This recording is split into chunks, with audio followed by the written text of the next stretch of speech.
Things, people. Have you heard the recent happenings with what's happening in the Caribbean, Jamaica, and all these other Caribbean islands? The sanctions that are being put on them by the American government, Donald Trump, and the restrictions they're about to put on the visa for the Caribbean islands. People who might want to travel to the US. They say no, the Caribbean needs to get rid of the Cuban doctors, or else. Now this is a very common thing that America and the so-called West has been doing to the so-called third world countries, or even other countries that they want to control. For years they've been doing these things, for years. Back in the 1970s, 80s, it happened in Jamaica.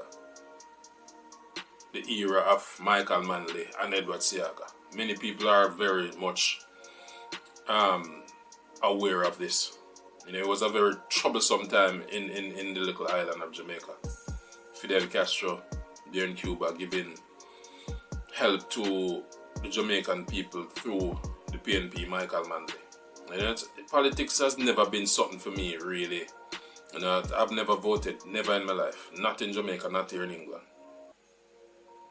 I think the whole thing is wrong. The whole system of politics is corrupt and wrong. You know, so I've never really voted. You know, but of course I was always on the side, seeing through the bullshit and the lies. You understand? I was only a child then. I probably wasn't born in the 70s or born in the 80s, but I learned about all these things afterwards. You know. So there was sanctions then, and we know it wreaked havoc on the Jamaican people and Jamaican society. Between the 1970s and the 1980s, I think that was a turning point in Jamaica in terms of how the country turned out from that time. It became a gangster paradise, a gangster city, a gangster country.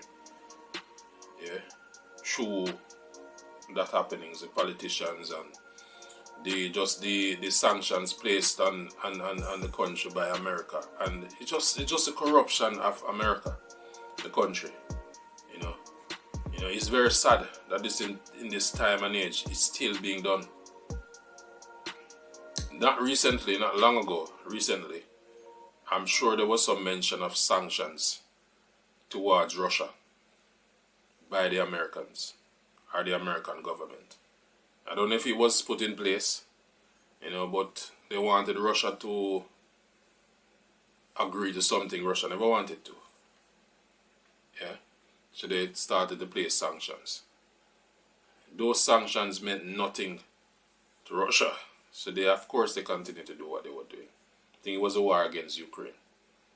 Yeah, and a country can only do this based on two things, I believe: self-reliance and defense. So Russia's defense is very strong. The army is very strong. America knows this.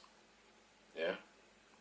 Also, America knows that Russia don't need anything from them. So I say all of this to say this: where is the African people's defense? Where is the African people's self-reliance? Because Africa, being the motherland, if Africa being the motherland was strong enough, it would be able to defend its children, its daughters and sons, or sons and daughters scattered all over the world. African people, black people, who have nobody to stand up for them.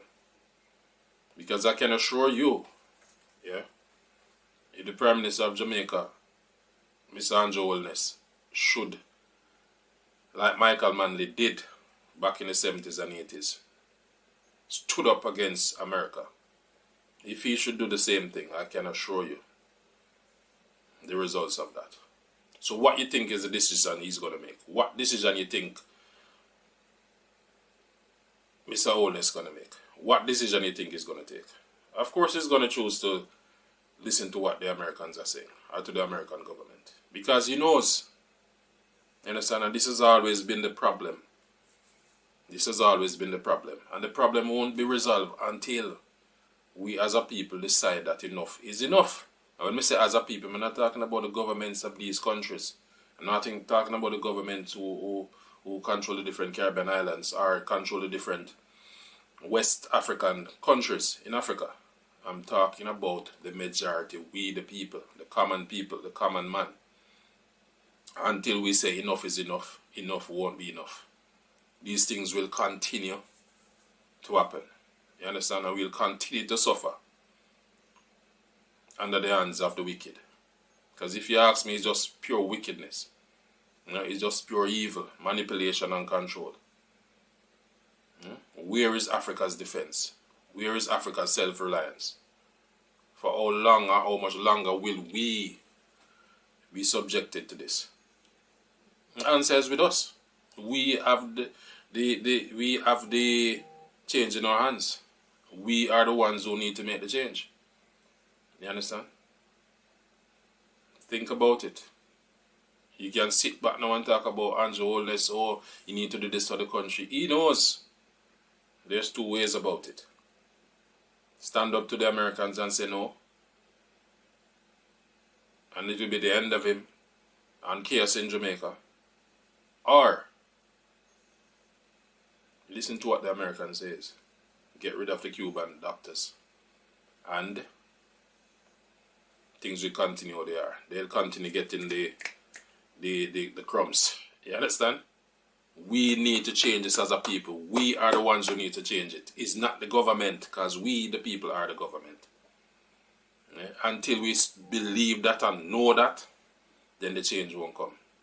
We cannot depend on any so-called leader anymore. That's fade out and done with.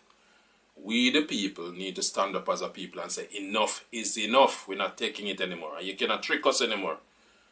So you can cause chaos in the country and talk about because of this is what happened. Dirty Babylon. The time has come, the people themselves need to wake up now and realize and call it what it is. No one man can bring about the change. It needs to be holistic. Yeah, this is not a threat. This is not terrorism. This is just fact.